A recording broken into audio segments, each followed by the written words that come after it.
ठाणे महानगरपालिकेच्या घनकचरा व्यवस्थापन विभागाच्या कामाचा आढावा महापौर शर्मिला पिंपळकर यांनी घेतलाय।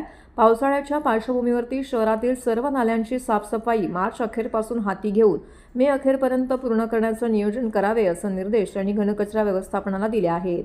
महानगरपालिकेच्या कैलासवासी अरविंद पेडसे सभागृहामध्ये झालेल्या बैठकीमध्ये घनकचरा व्यवस्थापन विभागाचे उपायुक्त मधुकर बोडके, आरोग्य अधिकारी डॉक्टर राणी शिंदे यांच्या संबंधित अधिकारी व कर्मचारी उपस्थित होते। बैठकीत शहरातील रस्ते, साफसफाई, कचरा हस्तांतरण केंद्र, घनकचरा प्रक्रिया प्रकल्प, सामुदायिक व सार्वजनिक शौचालयांची स्थिती, बांधकाम, पाडकाम, कचऱ्यांची प्रक्रिया तसेच स्वच्छ ठाणे विजन या उपक्रमांची माहिती सादरीकरणाद्वारे देण्यात आली।